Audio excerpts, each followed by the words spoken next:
The Energized Show, up the Irish. Here we go.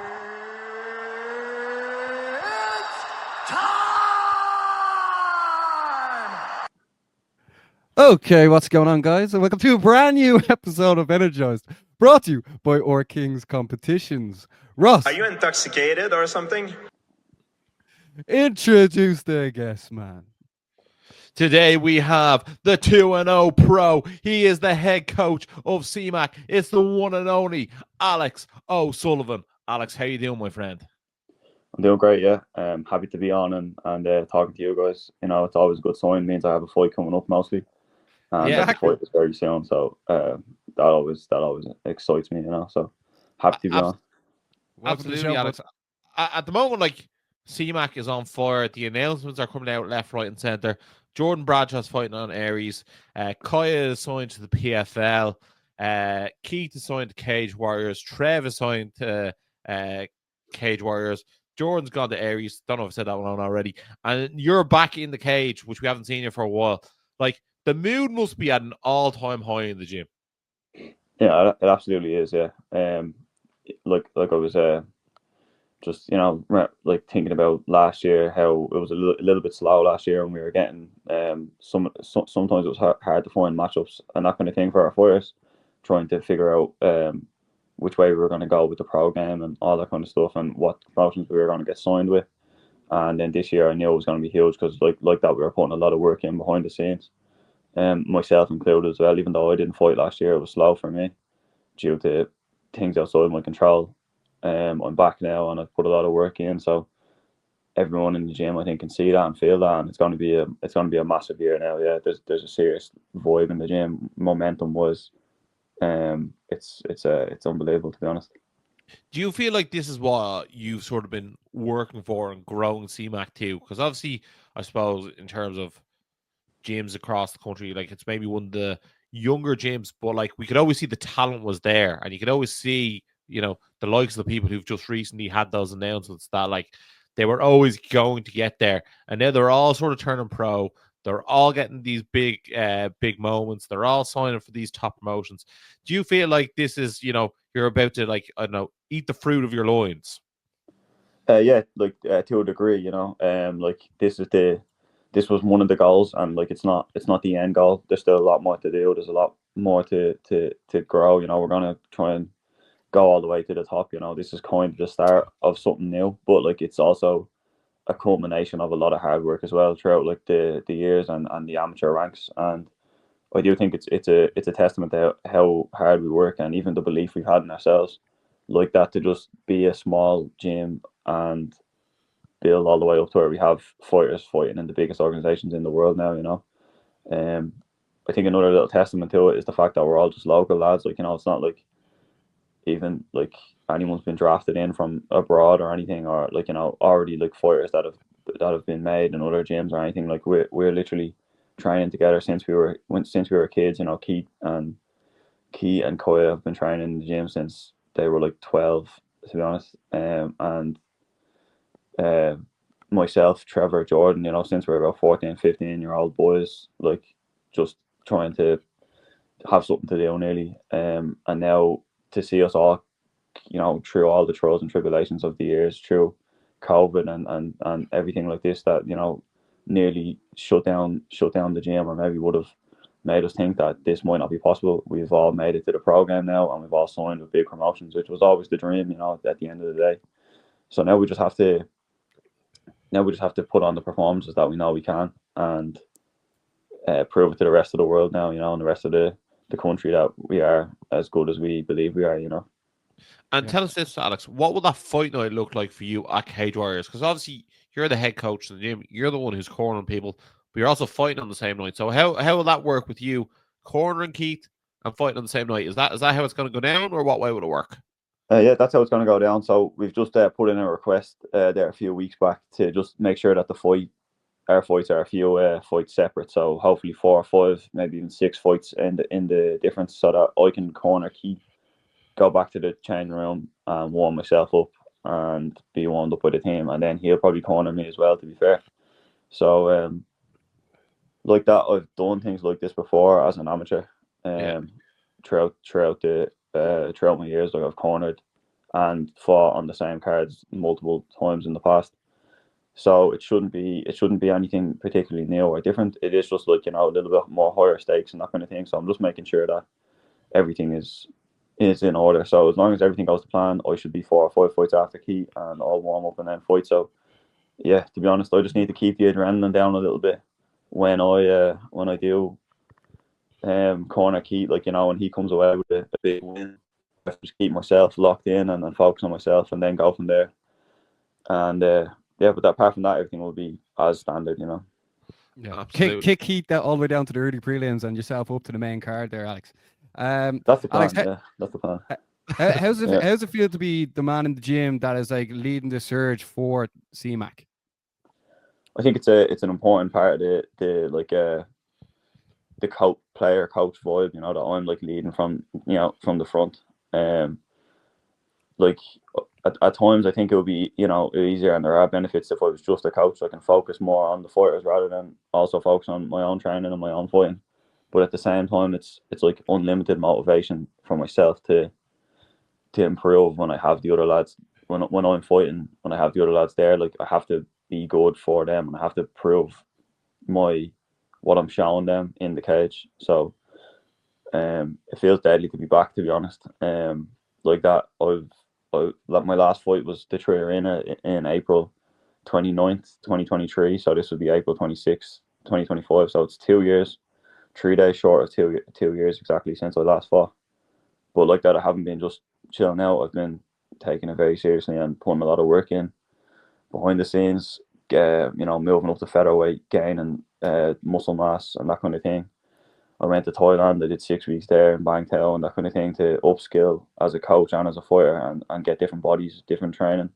Me and Keith also went to higher level there recently over in Scotland to train with some of the big pros they have there. There are a lot of lads on PFL and Cage Warriors themselves.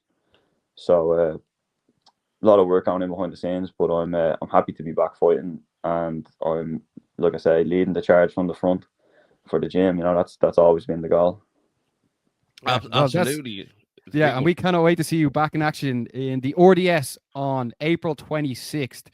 Cage Warriors Dublin 188. If you can't get tickets off Alex because they're going out quite fast, you can catch the event live on UFC Fight Pass. Can't you, Ross?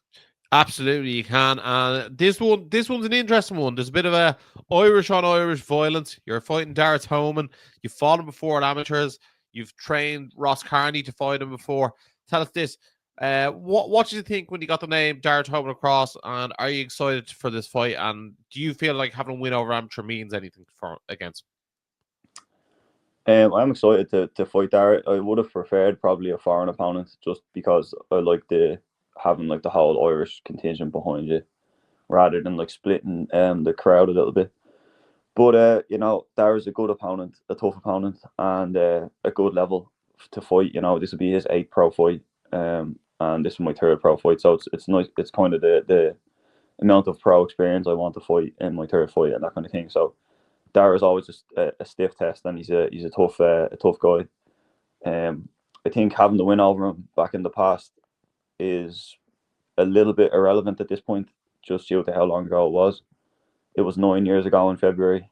I was just gone 17 at the time. I think Darragh was already in his 20s, and so much has changed for the two of us since then. So like I'm a fully grown man now, and I feel obviously I've come on dramatically in that time. But so was Darragh. Darragh was only 3-0 at the time when we fought. I think I was 5-1 or something along those lines. And since then, he went on to have probably like 20 more fights, and I went on to have 25, nearly 30 more fights. So both of us have changed dramatically, I imagine. I know I have, and I'm sure Darragh has too. But I do think that time is on my side, because like I say, I was only a young fella when I fought him the first time, and I think I'm in my prime now, and that's the mindset going in. I'm going to show the level that I'm at now, and I'm going to look to beat him again. All respect to Darragh. Like I say, he's a tough opponent and a good opponent for the type of opponent that I want for my 3rd fight. but I'm looking to obviously put on a statement performance out there and show that I'm back in the division now after 2 years out, and going to work my way up the division from there. Yeah, absolutely. Apologies if you see me going off camera there. The old hay fever's at me. So Ross, you're a pro, try but not to you're an interrupt you. absolute pro. You're an So, absolute pro. yeah, Alex, one thing I did want to touch on, obviously, you're 2-0, 2 first-round armbar wins, like, very, very impressive. But you are an absolute veteran of the scene over here. You know what I mean? You have more amateur fights than anyone. How fast do you want to climb those ranks of featherweight? You know, as quick as possible, to be honest. Like I say, I have 30 amateur fights, so I'm not really here to hang around and build slowly as a pro, and to take my time and find out what my style is, or, like, you know, find out things like this. I think I'm already fairly ready to rock, so I'd love to fly up the ranks if possible. I want to shoot for this properly now. I'm 26, and the 2 years held me back there with, like, a medical issue that, like I say, I hadn't had any. You know, I couldn't do anything about it. You know, at one point I thought I wasn't going to fight again. The doctors were telling me I might not fight again. So now it's super to just be back. But now that I am back, I want to be fully committed and get as many fights in as possible. So, talking to Ian Dean and stuff, it looks like, you know, he's going to give me 3 fights this year at the bare minimum. So, you know, the plan is to be 5-0 at the end of this year, and touching on the top of the Cage Warriors featherweight division. Like that, I'm looking to stay at feather mostly. That's the plan at the moment, anyway. But we'll see how things go. But I feel good at feather. So yeah, looking to climb that division now. Yeah. Absolutely. Do you look? Are you one of those ones who will watch everyone in the featherweight division now? You'll look at your Nick Bagleys, your Solomon Simons, your Harry Hardwicks, etc. Are you looking at them really intently now, being like, right, let's weigh myself up against these guys? I suppose so. Yeah. Like, I mean, I have been watching them. I watch a lot of fights, and I've paid a lot more attention to the featherweight division now, I suppose, that I am in it. It's a stacked division, to be fair. It's absolutely packed full of talent. Like that Nick Bagley is up there, Harry Hardwick, Saul, and the guy he's fighting, Christian Jorge. Christian fought George Hardwick for the lightweight belt there not too long ago. I actually beat Christian years ago in the IMAFs myself. He's Romanian. And I think he's about 8-1 now as a pro, or something along those lines. And is there anyone you didn't fight an amateur though, Alex? Is there? Say again? Is there anyone you didn't fight an amateur? I fought a good few anyway. Yeah, so I fought Christian. So that's it. He's up the top of the division as well, competing against Saul. You know, and there's a few other lads. I mean, it's absolutely stacked. But, like, I know Loof was competing at featherweight, Alexander Loof. Yeah. Who I fought as well, amateur, and he's very good as well. So there's a lot of matchups there for me in the future. But like that, I'm not really thinking about any of them like right now. You know, obviously it's 11 days out, and I'm going to be really focused on Dara Tolman at the moment, because he's what's in my way to access them later. So I haven't been focused too much on them as you know, at this moment in time, just due to the proximity of the fight. But down the line, there'll be lots of matchups for me, hopefully. Yeah. Yeah, Alex, you mentioned that the doctors told you that you might be able to fight again. Like, for how long did you think you'd have to hang the gloves up, and then also when did you, like, realize that you will be able to go and compete again? Like, when I first got, like, so basically I had, like, a stroke. They found I had a stroke when I did my MRI. So then they had to find out why that was, and then they found out I had a hole in my heart. So then they were saying, you know, I needed surgery for that, and it would be a big deal to get that done, and that would put me out for ages. And then there was, like, you know, possibly not fighting again anyway, just because having a stroke is bad. And I was on aspirin for a 6-month period there, and you can't spar or do anything on aspirin. So that was putting me out of training for a long time. I was just coaching. So then about halfway through last year, I was talking to the doctors, and basically they decided the hole was very small, and maybe the stroke didn't come from it.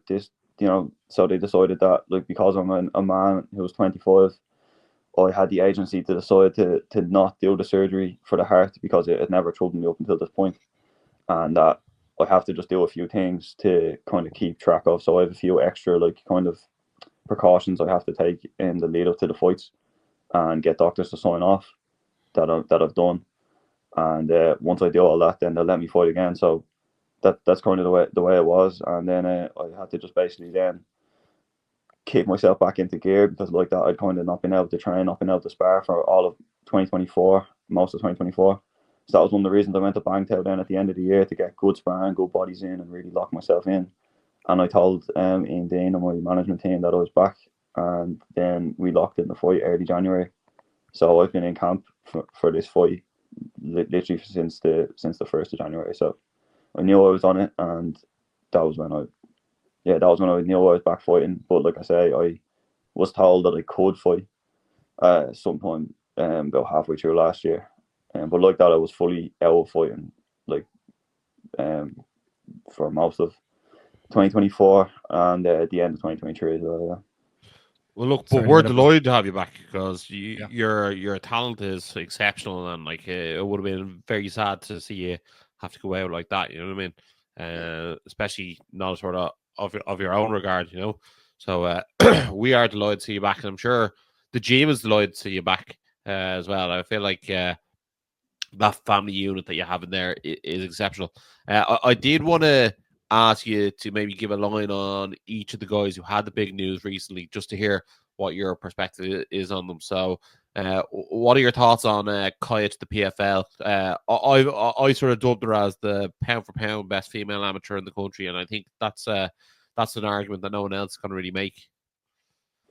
Yeah, I think she is, to be fair. I think she was. Now she's gone pro, obviously, but she's a serious talent, and I think everyone could see that. You know, like sometimes you're watching amateur fights, and you're even like looking at guys, and they're winning fights, and they look good, and you're like, they're probably going to go pro soon. But like, just the way Kaya's been performing, like her calmness in the cage, I suppose is the word, and clinical performances, like that kind of showed me personally as her coach, and I think other people, that she was ready to make the jump to the big leagues.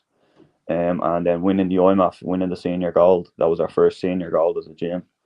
We've got a lot of medals, but that senior gold is elusive. It's tough to come by. So Kaya kind of proved that she belongs right at the top, and that's why she got signed to PFL. We went to PFL because obviously the opportunity has presented itself, but also like she signed with HD Global there, one of the management teams, and they also have Dakota Decheva and Chanel Dyer, and we're just kind of looking to replicate their successes so far. Yeah. So Kaya's gonna basically walk their path, but obviously, you know, as an Irish girl, and and with that link, will she be over in GB top team getting some sparring in over there as well? We haven't really actually looked into that yet, but it's a possibility, I'm sure. Down the line, you know, she did a lot with Shauna there. She was sparring Shauna twice a week for the lead up for Shauna's UFC fight, and that's a really good bond to have as well. Like, Shauna's obviously a UFC fighter and top class in herself in her own right. So it's been deadly to have her bringing Kaya on so much, and it really has. It's brought Kaya on a lot. Those spars are super important, not only for just bringing her on technically, but also just showing her that this is the level that she needs to reach. You know, that the level that Sean is at in the UFC now. So that's really motivating, and also you know, invaluable experience really. And like that, she's sparring Tuesday and Fridays for about 6 weeks, 8 weeks before Shauna's fight. So really useful time period for her there. Yeah. And absolutely. And then just Jordan Bradshaw, like he was meant to make his pro debut on Cage Conflict. I think he was meant to make a pro debut on Akuma. You know what I mean? Like, we've been waiting for this pro debut for a while, and now he's fighting on one of the biggest shows in France. How did that come about? And like, how excited are you for Jordan Bradshaw? Yeah, I'm really excited for Jordan. Like, he, you know, it's a mad one for him. Like, I mean, he's in exactly the same boat as me. He last fought in May 2023, and he'll fight in May 2025. So he's 2 years out, exactly the same as me. But in the same, you know, the same as me, he hasn't been just chilling out. He's been working really hard behind the scenes, and I've seen him grow so much over those 2 years. So I know that he's extremely ready for the pro game, and that's why we were ready to fight on Cage Conflict. We were ready to fight on Akuma, and we were ready to fight on Elite FC. So he's had 3 pullouts for our pro debut so far, most of them on fight week. It's been absolutely heartbreaking stuff for me as a coach for him. But to be honest, he's been resilient, and he hasn't even let it get to him. To be honest, he's training so hard You know, I gave him the hardest worker at the gym award last year, and like that was without him having any fights. You know what I mean? Like most of the time, people who are getting that award have multiple fights that year because they're training. Without having any fights, he was just training his balls off all year, improving. So he signed with Barry O'Callaghan, which is Alpha Fighter Management, and you know, a testament to Barry. He's after getting him on Aries, which is one of the biggest shows, and it's the type of show that Jordo always wanted to be on. He's on his own journey where like he wants these tough tests. Yeah. He fights really well abroad as well. He fights really well away from home in the IMAFs and that kind of thing. So I think this is really going to suit him. And he has a tough opponent for his debut, but this is exactly what he wanted and what he needed and what he's been training so hard for. So I'm really excited for him to show his level now after 2 years out of cage as well on a huge promotion like Aries. And like that, he signed with them, as far as I know, he's the first Irish fighter to actually sign with Aries. So we'll have a few fights over there in France for sure now. I think he's 4 fights I think he has with Aries, yeah. So that'll be very exciting.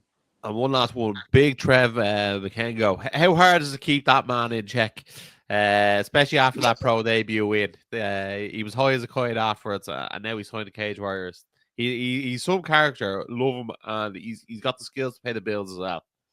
Yeah, no, he is. He is a great talent, to be fair. And we always knew he was. You know, he's unbelievably fast for such a big guy. That's always been his thing. You know, so I always knew he can go far. Keeping him grounded does be tough at times. Like some people think that he's a character, that he plays a character like online, but like that's just who Trevor is, to be honest. Like this is he's always been like this. You know, like he before he even had any fights, he was already showing up to the debs with 2 girls and a cane. Honestly, he brought 2 girls to the debs. I think he had a purple suit and a cane for his, like, you know, debs. Honestly, when he was 17, 18, when I was like 17, Trevor's always been the same. You know, he's 25, 26 now. Nothing's really changed except that he's showing everyone how good he is at MMA. You know, but he always believed that this was the case. So, keeping him grounded is tough at times, but it's also why he's so good, because he believes in himself so much, and he that's why he will make it. You know, I think in his weight division, it's really exciting as well because he's only got 2, 3, 4, 5 fights, and then he's into like the big leagues because there's just not that many in his weight. Yeah. So you're going to see him shoot right to the top now, to be honest. With Cage Warriors hopefully looking to get onto the UFC in the next few years for him really quick. Like he'll probably breeze past me and Keith when you know, with the speed that he can make it, as long as he racks up a few wins, and he's very, very talented. So just keeping his head on his shoulders is my main mission, and then I'll send him out there and just put him into the opponents, like, you know. But he actually is very technical as well when it comes to fighting. He's not just like all over the shop. He is very technical. He put on a great performance. But no, like, great to just get your thoughts on the gym, because obviously, you know, you can write them on Instagram posts or something like that, but it's nice to hear from yourself as their head coach. But yeah, look, two girls to the debs. I'm almost certain, like maybe I'm like throwing them under the bus. Maybe they didn't know. Maybe it was 4. I'm almost certain he had the two girls. Yeah, but what a guy. No, but look, the gym is doing really, really well. So like, congrats yourself, and obviously Debs as well. Obviously other talent in the gym as well, like your Jake guys. Hopefully we see Ross Kearney back sooner rather than later. And it goes on and on. So like, look, congrats to all the success of the gym recently, and we can't wait to see the main man back April 26th. You and Darren home, an Irish versus Irish affair. We can't wait to see it. A lot of fans will be interested in that one. Big time, yeah. No, I can't wait to put on a special performance. I really, really can't. And show the work we've been putting in the gym, and I've been putting in over the last 2 years. So I appreciate you guys having me on, and I'm, like I say, looking forward to next week, and I'm going to put on a performance. All the best, bud. Look after yourself. Well, Alex, thanks a million for your time, and we'll let you get on with the rest of your day, bud. Thank you. The Energized Show, up the Irish. So Ross, here's Keith Keogh, bud. Yeah, from head coach to head pupil. Here we go. The one and only, the submission machine, Keith Keogh, undefeated. He's fighting on Cage Warriors against Joe Doyle, April 26th. Keith, welcome to the show. And how much are you looking forward to fighting in Cage Warriors on a big show, April 26th. Yeah, thanks for having me, lads. Yeah, lads, like, listen, it's Cage Warriors, isn't it? Like, I don't think, like, any for, especially in the Irish and UK saying, is, like, they don't be excited having even the chance of fighting like Cage Warriors, and then, like, being offered a full contract, and them, like, really wanting it as well. Like, it's not just like, here, take it or leave it. It's like, you know, that they're coming and they're asking you. It's like, it's surreal a little bit. It's surreal, but it's normal at the same time, because, like, I know how good my level is. So it's a bit like, fuck. It's realising how good you are at the same time. It's kind of like, fuck. But this is where I am. This is where I should be. And then I'm fighting on the biggest promotion in Europe. In Dublin as well. Like, I haven't fought in Dublin in fucking since I was a kid. Sorry for the language, but I haven't fought in Dublin since I was a kid. Like, really and truly, I think I was at a K1 fight or something like that. So I haven't fought an MMA fight in Dublin ever, actually. So like, it's just, it's unbelievable. It's just surreal, like, you know. Yeah, Dublin 15 is going to be absolutely empty on April 26th for yourself and Alex on the card. You know what I mean? Obviously, big times for the gym at the moment. Massive news coming out every single day, it feels like, coming out of the gym. We asked Alex about the buzz, but you tell us about the buzz in the gym at the moment with yourself, Trev, Kaya, Jordan, Alex, all announcing big news and all having big fights coming up. Yeah, like that. Well, that's it. Like, the gym is absolutely, it's flying at the minute, like, you know what I mean? So, like, obviously, like, Trev's up signing as well. There with Cage Warriors, like, you know what I mean? And, like, you know how much noise he makes. Like, he's flat on the social medias, and he's an absolute unbelievable fighter. So that's, like, a great sign of a Cage Warriors. Like, it's a no-brainer. Like, you know, he's gonna, like, just fucking, especially, like, the like, even, you know, yourself, if you're looking at heavyweights or light heavyweights, it's more intriguing, like, you know what I mean? It really is. Who's the best fighter in blading in the planet in Europe, because they're that big. So he's gonna, like, fucking just take off there. Obviously, myself and Alex are already there. Well, I had just signed, and then Alex has already fought, and then Jordan what's signing for Aries is fucking, like, that's, like, selling out stadiums. And no doubt, obviously, Jordan's gonna go over there, and then obviously Koya's that signed for PFL as well, which is, like, an absolute mental achievement. Like, PFL, like, for herself, like, it's the gym is absolutely flying. Yeah, absolutely. I suppose you're getting the fruit of your labor now, and, like, things are all coming up. But where do you see the gym in maybe 2 or 3 years' time? Like, everyone's sort of just gone pro effectively. Like, you know what I mean? Like, Alex has the most pro fights at 2. Like, where do you see the gym in 2 or 3 years' time? Like, how far can you ride this train? I think sky's the limit, isn't it? I don't think there's a cap on being like, oh, we're gonna be here. I just think there's unlimited. Like, it's we can literally make it wherever we want, whether it's 2 years, 5 years, 10 years. The gym is going to be, like, one of the best gyms on the island. Like, do you know what I mean? I think it's just because, like, we hadn't had that many pros. We hadn't had a big pro team because we were all really starting out as amateurs. But I think now that the bigger the gym gets, the more fights we have, the more higher profile fights we have. The gym is just gonna skyrocket. Like, we can't get, like, enough people. Like, the gym, like, the waiting list, like, I don't know, Alex probably touched on it with yourself, but it's you can't get into it at the minute. And everybody trains local. That's the thing as well. Like, there's not people traveling from miles off, like, which we will start having that. But I mean, like, everybody that's down there, like, obviously the 5 pros there that you name, we all live walking distance. Like, we all literally live walking distance. Trevor's across the road from me. Alex is down the road. Jordan's up the road. Obviously, Coyle's there as well, like, with Alex. So there's 5 pros there that are all in walking distance. And we're all just doing it, like, from Blanche. We're all doing it, like, local. So you see a lot of other gyms and people traveling. We're all doing it from a local, like, we're all from the community. So the bigger it gets, other people are going to be like, I want to train with him. And it's already happened. You see pros come down and sparring with us. They're going to be like, oh, shit, these are all little, like, you know. And it's a good vibe around the gym. We're all trying to be better. So everybody's welcome to come down and train. So I think the bigger the profile fights that we get, the more, like, success we have. It's just going to keep going and going. And things sky's the limit, like, you know what I mean? Look, obviously, like, me, Trev and Alex all have 18-month contracts or whatever for Cage Warriors, so that's the direct route to the UFC. And then obviously whatever Jordan and Koya, and then you have obviously Jake and Henry and then stuff like that coming up, and then all the other amateurs as well. God knows where the gym can be, like, you know, really and truly. Yeah, absolutely. The win rate is incredible at the moment, Baz, now, isn't it? Oh no, it is. Like, CMAC are blowing up right now. Like, the amount of announcements that are coming out, it's crazy. But Keith, I want to bring you back to when Alex won in the Tree Arena on Cage Warriors, and then, like, the whole team came in and you all embraced. It was a great moment for CMAC getting on the card. After that fight for Alex and getting the win, were you like, right, Cage Warriors that's for me? Yeah, like it was surreal. Like it wasn't. Oh, like I always wanted to be on Cage Warriors. It was just the way, obviously, the production was ran. It was like everything around it was just.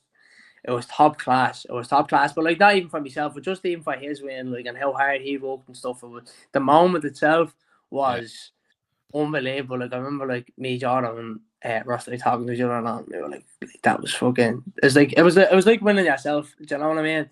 But then obviously, yeah, like the way the production was ran, the way everything was just set up, it was like that's where you need to be, isn't it? Like that's what I want to do. I've always wanted to fight on Cage Warriors, and then just obviously being there and being around the atmosphere, I was like, yeah, like this is where I'm gonna be. Yeah, and you're going to look very much at home in there with the yellow gloves on. One thing I did want to ask is, obviously we've seen you talk about bantamweight, and this fight's a featherweight. With the pro debut was also featherweight. Is this the home now, Keith, featherweight, or is there still talks of bantamweight, or are you undecided? Nah, I think fella, like I'd have to say, like obviously, like I've had Nathan McGillian on board now with me as a nutritionist, and it's been absolutely like lethal having him, like really and truly. He's been a big addition to this camp. You know, he's really helped me in so many ways. Even like I know coming into fight week and all, I had me plan ready for fight week, and it's like I've never been this good for a fight week. But even the conditioning I'm in, obviously from Galsiki as well. Yeah, look, I'm putting on like serious muscle and stuff like that, and just looking better shape. I think I'm like growing into a proper featherweight. Like I fought featherweight for years, but I was like, I touched on this lots. I was weighing in at like 64.5 and 65. I was always on that way. I've never had to cut. I still haven't had to cut my pro debut. I didn't have to cut my water loaded. Do you know what I mean? So now, hopefully, I don't even think I might even have to cut. I'm making me water load and stuff like that, and then maybe have to do a little bit of a cut. But like we'll see what happens like outside the camp. We'll see how big I get up to, like, you know, check my body fat, see can I lose any, like they will all professionally to where it's like, well, I'm not taking away from my muscle and my strength. Sometimes cutting weight isn't the answer, like especially for longevity. People want to cut like loads of weight. I want to enjoy my camp. I enjoy my camp. I love this camp to bits. You know what I mean? I can be fueled for me training. I can go in there and train and give me 100%. When you're cutting your calories that low and stuff, you start to get injuries, and it's just horrible. Then you get fat, you get eating disorders. Well, I already have one of those, so that's out the window. But just in general, like, you know, it's just horrible, like killing yourself like that. Like, just fight, you're a fighter. That's the main thing. Yeah. Be healthy, get to like have your longevity. And I think the way I'm doing it is right. I'm not doing big weight cuts. I'm fighting. I trust in my skills, and that's the main thing. Performance over everything, first and foremost. So at the minute, I'm happy where I'm at. I'm happy at 66. If I find out if we go and get me test done maybe with Nate and find out that right, if we can take away all this fat outside the camp and make 61 and go for it. But I don't think so. I think I'm happy at 66. Fair. Is Nathan part of the same team as Yannick, is he? Yeah. So he works on the Yannick. So he has the Yannick McGee Extensions program. And then like on board with Nathan, like we've been talking like since we've been in Albania, and he's become a mate to obviously myself and Alex and stuff. And honestly, he's been such a big addition to me. Just the resources him and Yannick and stuff provide is unbelievable. It really is. Like, and I've actually been so honored to work with them. Like for this camp, it's just even like I know it's like having someone there in the back of my mind telling me this, you're doing well. Here's what to eat this week. Here's your new plan. Follow it. It's such a big stress off me, like a big weight off my shoulders. Like he's been absolutely unbelievable, I have to say. I suppose it takes the thought out of it a lot of the time for you, so you don't have to think about it. You're told what to do, so that, you know, makes it that bit more easier. You're not calculating stuff. He's doing all that for you. So shout out to them. Like a lot of people in the country use them, and you can see why people are using them. They are very, very good. So we can't wait to see it. But tell us this: April 26th, Joe Doyle. Bit of a mad one. I feel like we posted the fight news when it came out, and didn't know too much about Joe Doyle, if anything at all. And all of a sudden, like this post blows up, both for yourself and himself. A lot of fanfare about this one. But what did you know about Joe Doyle? And are you surprised at how much of a following he has within the country? Yeah, like to be honest, I didn't hear too much of him up until like I heard I actually have a neighbour, Phil, and Phil trains the same gym as him, and Phil was on about him, and I'd never heard of him. So like I kind of like let him blow over my head. And then I had James Mooney, his name is, down pads with me, and he was talking about him. They all trained in the same gym, and I catch pads with James and stuff like that. And they were talking about him, and then James was like, "Oh, he's after getting offered the contract." And the lads, honestly, I hadn't heard of him either. And then when I got offered, obviously I looked into him, seeing he had some amateur fights, and then he's a kickboxing background and stuff like that. And that's how we heard him. Let's be honest. He's yourself. It's an island. Everybody knows each other on the MMA scene. Didn't know him, especially when he's at your own weight. You get talking to people at shows and stuff. Didn't know who he was. I seen he had a kickboxing background, stuff like that. Got over the fight. Didn't matter who it was. On one cage where he's one of the biggest show in Europe. Give me whoever. We know how good I am. So just let's go. Let's fucking do it. I was just happy to get a name at all because I got the contract. A few weeks went by, and they were like, "Here's this fella. Yeah, so give me a contract." Going, boom. Yeah, absolutely. And he seems to be a round one merchant. I think all his amateur fights have finished in the first round. So, are you expecting him to come out the gates quick? I don't know. I'm expecting myself to come out the gates quick. That's all I know. Fair. And it's not like you're not used to a first round finish yourself. Yeah. No, well, that's it. I can't control what everybody else, how anybody else fights. I just know my own ability. People spend too much time looking into their opponent, looking at this and that. Lads, I know, I've been in there this too many times, and that amateur experience that I have in MMA has given me absolute 100% confidence in myself. I'm after being in there with some killers in the IMAFs on the region. I'm after being in there with the best fighters in the country, in Europe, in the world. I'm after being in there with the best of them. I've lost one fight in a split decision, which I went to it broke me face, and I still thought I came out. I thought I won, so I know I'm in there that I can do this. That no matter who you show me, I'm gonna be in there, and I'm like a dog. My cardio is great. I'm in there from the start to the finish, and I love being in there. I love fighting. I love everything about it. So I control what I can do, and that's all you can do. Do you know what I mean? You can't think people look into everything too much, and it's how are you feeling? And are you excited? Are you nervous? And it's I'm nothing. I'm it's fighting. This is my life. It's people go to work. This is it for me. I train. I come home. I fight. That's it.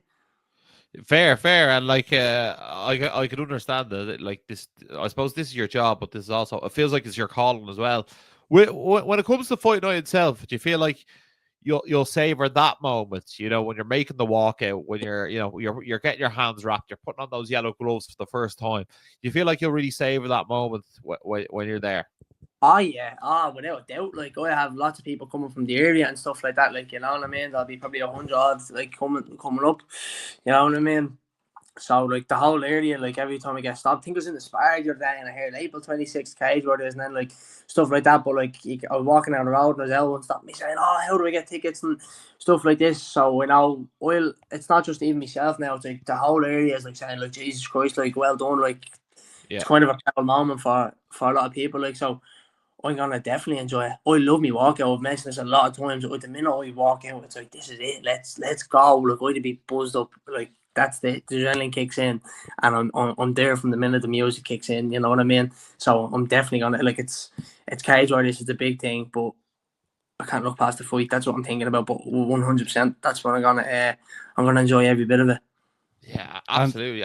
And obviously, Keith, in the amateur scene, you've been so used to competing so regularly. How often do you want to get out for the rest of the year after your Cage Warriors debut on the 26th? Yeah, I want to kind of be back in the, you see with a lot of Irish fighters, they kind of hold them off for the Irish cards. I want to be as active as possible.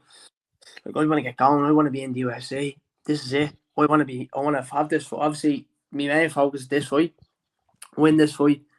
There's cards in London in July. There's cards in Manchester, in the end of June. There'll be another Dublin card from what I'm hearing in October, November. I'll definitely be on that, and then hopefully get another one. So I'll at least have two, but I want to get the 3 in. You know what I mean? I'm 3 in. I'll be 4-0 going into the end of the year. I'll be just on 24 in May, so I'll be 4-0, 24, looking to have 2 fights, 3 fights next year, and I'm looking at the UFC, you know what I mean? So I'm looking to, get in, get me wins, or get me fights, get me wins, and get them as quick as possible. Yeah, absolutely. And look, we can't wait to see you. I think that's where that IMAF experience really stands to see it. That quick turnarounds, ready to rock.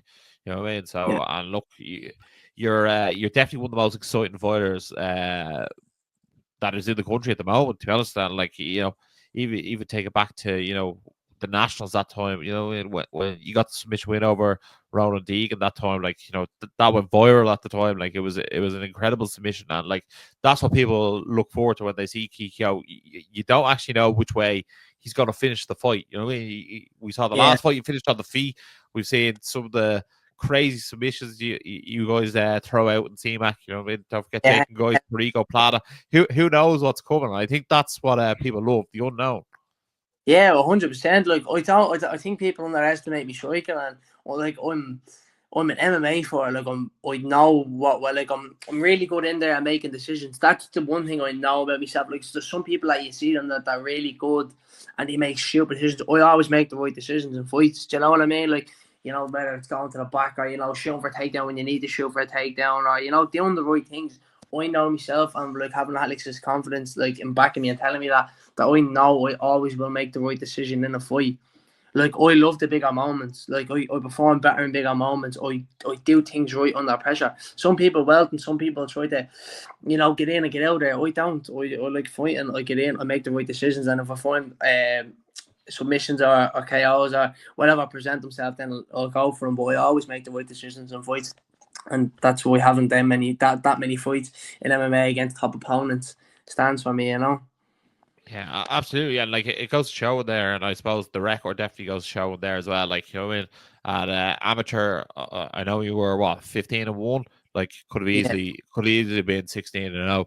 In just someone's opinion, I suppose, it was the difference. But look, Keith, like, this is going to be a massive night for the gym, massive night for yourself. Tell us who doesn't get their flowers at the gym, in your opinion. Who's someone on the up and up who maybe we're not hearing about? Who's the unknown prospects in CMAC that in a year or two's time we're going to be like, right, that guy or girl is the man or the woman? Yeah, like, there's a lot, like, there's a lot of like talent, say, on the amateurs, but I think it's more so like, you see, like the teens and stuff like that coming up. Like, you have like Kane Rickard, he's only 18, and Jake Shane and all, and they're only in it like a year or two, but like, they're taking in everything. You know what I mean? Like, you see them coming before class, like, say your class is on, the pro class, and they're sitting there and they're looking, and then they get in, and because the sport is evolving, they're learning all these new techniques brand new. Like, you know what I mean? Like, if a few years ago you see the older way of teaching styles, and it's not really around, they're learning from brand new scratch the modern MMA, and you see people like that. We've also like a great amateur team. Like, you have like Daniel Eric Markey, who's making his debut. Like, he's going to be flying if he gets going. He's only 21, and he should have fights a couple of years, but he's absolutely brilliant. Gav McCain can also fight, but yeah, I think it's going to be some of the new teens and stuff like that coming out of the gym that you're gonna definitely see, like Jake and Kane Rickard and stuff like that. That's if you want to pursue a career. It's all well and good saying you have all these good young fellas in the gym, but whether people actually want to fight and do it full time is a different thing, Yeah, fair. No, it just seems to be you're churning out the prospects time and time again, and it's exciting to see what's coming next. Like, the team is only going from strength to strength, and we love watching it. You know what I mean? It's great to see, especially seeing yourself on the coaching team now as well. Yeah, 100%. And Keith, just before we sort of wrap things up, have you like been in contact with Joe, or has Joe reached out to you? No. I don't like. I'm not one for that. To be fair, like, it's a fight. So I mean, I think there's like mutual respect there, because from like, obviously we know mutual people and stuff like that. Like, that's listening, it's a fight, and that's it. Like, so like, we'll fight, but we'll shake hands, probably have a point, and that'll be it. Do you know what I mean? So there's been no back and forth or any of that crack. But yeah, obviously there will be come April 26th, obviously, but that's how it goes. I heard he's big Everton fan. I heard he's big Everton fan. Yeah. No, it's funny how. Like, you. Saying nothing about United. No, it's just funny how CMAC are the only gym to have to be taken on like someone else from this country as well. So it is. Yeah, it's going to be. Yeah, it is interesting. Sorry, Keith. Yeah. We had Alex on beforehand. We had you on now. This is the CMAC special today. For people tuning in, as we said earlier, make sure to get on to Keith or Alex for tickets for Cage Warriors. Do it sooner rather 188. than later. Yeah, like this event is one not to be missed. All the general tickets are sold out. I think it's only Cage tickets left. Okay, but But then get if up they close cannot- and personal and watch. them. So Keith get and them Alex. because they're flying out. Yeah. if you're looking the ref, let us know. You could get in the cage with the lads. But if you cannot make the event, it will be live on UFC Fight Pass. Cage Warriors Dublin event is always must-see TV. Keith, is there anything you want to say to the people tuning in now? They're looking forward to seeing you back in action on the 26th of April. Just want to thank all my sponsors, my family, everybody for a bit that's been there for my camp. Like, you know what I mean? My missus, everyone. Like, it's been like I've known about this since January, so I've been just locked in since January. Obviously, all my sponsors, everybody from CMAC, my family, my board, everybody that's been there. Just honestly want to say a big thank you because, you know, when you miss out on a lot of stuff because you can't go here or can't go there, and your family are there, and like everybody's there to support, it really does mean a lot. So I just wanted to really thank everybody, and obviously 26th of April, I'm gonna give it back to them by getting a win. That's it. Can't wait to see it. Keith Keogh, one of the hottest prospects the country has ever seen. He will make his Cage Warriors pro debut come April 26th. He's 1-0. He's looking to go 2-0. Not a bother to him. Can't wait to see it. Big fight. As Baz said, be there, be square, and if not, watch on UFC Fight Pass. CMAC special. Over and out. The Energized Show, up the Irish. So Ross, that was the CMAC, lads. It absolutely was. Absolutely buzzing for Cage Warriors 188. It is going to be an absolute phenomenal show. It's getting more and more stacked by the day. Yeah, the countdown is on, and that is why you have to make sure to tune in to the event that is going to be live on UFC Fight Pass. We will be there covering the event as well. So if you head on over to our Instagram page, you can see all the build-up as well.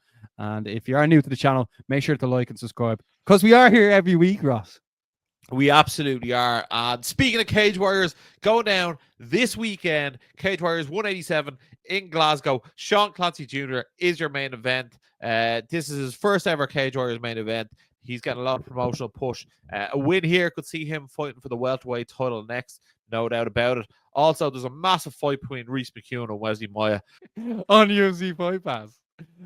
Ross, speaking of UFC 314 went down over the weekend in Miami.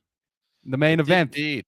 The main event, Max Lally's best mate, Alexander Volkanovski, defeated Diego Lopez. Ross, what did you make of this fight? And are you surprised Volk is now the world champion again? I actually picked Volk going into this fight. I think Diego Lopez is good, but I think he's a little bit too wild at times. I think Volkanovski is he's so tactically astute. I think that's why he was able to pick off the likes of Max Holloway before. And that's why he was able to go toe-to-toe with Islam Makhachev. He is one of the best fighters the UFC has ever seen. And for me, it was quite a clear win for Alexander Volkanovski. I think there was maybe 148-47 on the scorecards, but I think also probably great confidence builder to see he got dropped at the end of the second round and came back. And, obviously after getting knocked out by Topuria and knocked out by Makhachev, that's going to really sort of play on your mind. But he's the first ever UFC fighter to win a belt coming off 2 losses. So shout out to Volk. And he also is the first fighter over the age of 35 to win a strap of, I think it's 155 pounds and below. So fair play to the Volk. Fair play to Volkanovski. As he said, after stuff like that is what books and movies are made of. Yeah. The Who thing is, played Max people Lally in the movie? Who play Max Christian Lally. Christian Lally. Love it. Ross, everyone always wants to know what's next for Volk. Yeah, I think it's going to be Movsar Evloev. I think he's undefeated for a very long time. But don't rule out the likes of Laurent Murphy. Don't rule out the likes of Yair Rodriguez, who got a shutout victory over Pitbull as well. So, I think Evloev is the front runner, but who knows? I wouldn't rule out one of the others as well. Very interesting, Ross. Very interesting. Then in the co-main event, Paddy the Baddy Pimlet defeated Michael Chandler. Ross, going into this fight, who was your favorite? And then when Paddy got the win, what did you make of the victory and performance? I predicted Paddy to win, but I also think like I wasn't expecting to be as dominant. I think he really beat him for pillar post. Paddy looks huge in there. He made Chandler look like a featherweight. He really, really beat him up badly. Chandler was left like a bloody mess afterwards, and I think people need to start finally putting some respect on Paddy Pimblett's name. What about Colby Covington and Paddy the Baddies back and forth? Like whatever it takes to stay relevant for Colby, that's what he does, and I felt like that was another W on the win column for Paddy. So 2-0 we went that night, and he took home the 50k bonus. So things are all coming up Paddy Pimblett, and I think him versus Justin Gaethje would be an absolute barn burner next. I'd love to see that, but also I wouldn't be against him versus Charles Oliveira as well, because I feel like they're probably closest style wise against each other. That's the thing. It seems like the whole fight week he was pushing potentially fight Oliveira next. I know post fight he said that he'd fight Connor. Obviously, the Gaethje name, the Poirier's name. There is talk of Poirier fighting Max Holloway for the third time in Louisiana. Yeah, definitely. Yeah, I think main event. What fight would you like to see the most though? I think the Gaethje fight is like super attractive. I think like on paper, I think it could be an absolute barn burner.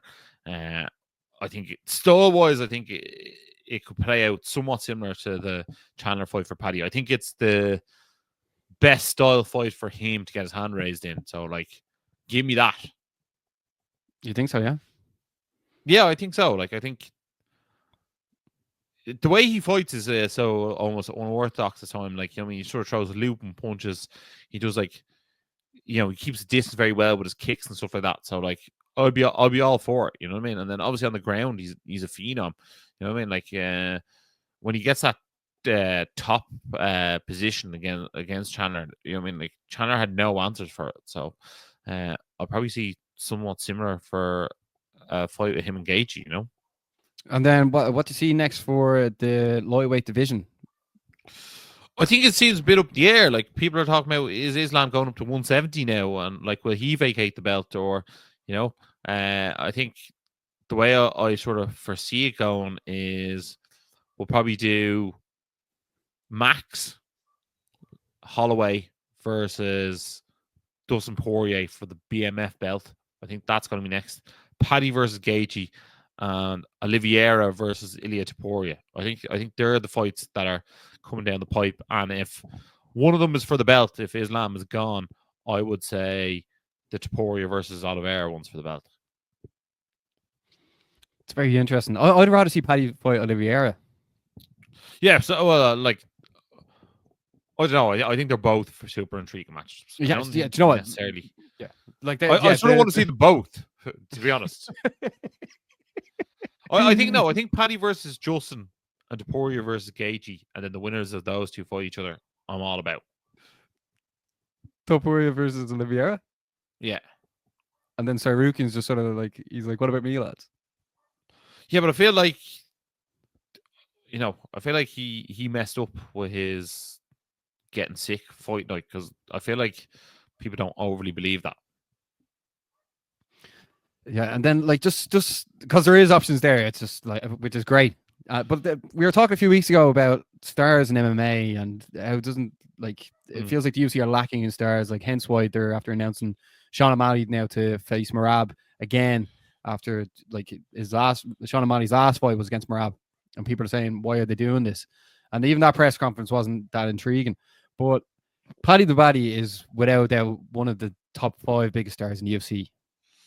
Yeah, absolutely. He's definitely up there at the moment. He's definitely something that the people love to see. And I think also people like sort of doubting his skills all the time and like picking holes in his game. Then him keep on winning, keeps on like sort of keeping his name in the spotlight as well.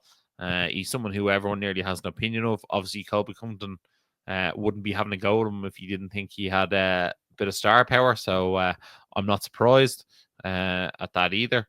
And yeah, I think, the Merab and Sean O'Malley press conference, I actually think Juliana Pena and Kayla Harrison actually like stole the show there. Like, their back and forth was far more intriguing than anything the lads had to say, and they are doing a great job of selling their fight. I also think if Kayla Harrison can win, I feel like she can put a lot of spotlight and a lot of eyes back on the women's fighting division.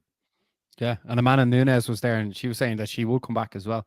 So that's definitely something to keep an eye on. Ross, this weekend there is no UFC, but on the same night as Cage Warriors, Ian Gary headlines UFC Kansas City against Prates as well. So that is like that's an absolutely huge night for Irish MMA. Yeah, Ian Gary is taking on another undefeated fighting streak. The Fighting Nerds are 19-0 in the UFC. We just saw John Silva choke out Bryce Mitchell there at the weekend as well. So Ian Gary takes on the Boogie team of the UFC in the Fighting Nerds. So look, tall task. Somewhat of a lose-lose situation for Ian Gary. If he wins, he was meant to win. And if he loses, that damages his stock. But Ian Gary's always been a risk taker in his fighting career, and he'll continue to do so. Yeah, and we'll be covering that more on next week's Energized Show. Ross, Cian Cowley from SPG Ireland and Warriors Gym is the new Gala MMA welterweight champion. Ross, you got the victory in round 1. What did you make of Cian Cowley's winning performance? Cian Cowley beat that man so bad it looked like he robbed his wallet. It looked like he was pickpocketed. He robbed his wallet, and like just those kicks to the ground while he was on the ground, it was actually so vicious. It made you actually feel bad for his opponent. And I saw a few people in the comments were sort of saying, "Oh, he must be a bin man or whatever." But like, the way I looked at it, he went over to Denmark, fought a Danish champ. Cian Cowley was probably being brought over there to lose, being honest. But there was no doubt he was a superior fighter after that performance. Cian Cowley, he's back wearing MMA gloves. The Warriors MMA head coach, the SPG Ireland athlete. Great to have him back, and great to see him active. Yeah, man, he was kicking him around the place. And then, unfortunately, over the weekend, Dee Begley was defeated at WOW FC in Madrid. Ross, this weekend, PFL goes down on Friday night. Fabian Edwards is competing on the card. Then Saturday, as we said, Cage Warriors 187 Glasgow's going down. And then Sunday night, for all you boxing fans, Whitaker versus Cameron 2 is going down. Last time they fought on Riyadh season, and Whitaker pulled Cameron over the ring. And that is a rematch to definitely check out. And then Ross, Easter Monday, the 21st. What Easter egg are you expecting on that day? Probably a protein Easter egg. Oh yeah. What are you expecting, bud? Well, those Milky Bar. Oh, sorry, the Milky. Was it the egg? Milk egg? The Milky Way eggs. No, it's not Milky Way. Was it the dairy milk? The white one with the eggs. egg. No, it's not white chocolate. What's the? Oh man, you're absolutely butchering this at the Easter egg segment. Come on, man. Slate me, Mini man. eggs. Mini eggs, Ross. Oh my god. That mini egg. Oh my god. Ross, the mini egg. And this is why the podcast isn't more successful. Barry's Easter eggs. Also, one last final shout out to Corey McLaughlin fighting the home wedding on the PFL card. We'll get into that more closer at the time. And Sean McCormick also had the PFL card. So that just makes PFL Belfast that little bit more interesting. Exactly. But Ross, that's all we have for today, folks. Ross, let us know what your favorite Easter egg is in the comments below. But guys, thanks a million for tuning into this CMAC special. We look forward to seeing you next week, and we look forward to Cage Warriors 188 in Dublin. More shows coming to you very, very soon. So make sure to like, share, subscribe, and as always, stay energized. Stay energized. The Energized Show, up the Irish. It's the face that runs the place, Chaos Curtis. I want to thank the Irish MMA community so much for getting behind me. Yup, the Chaos Cartel.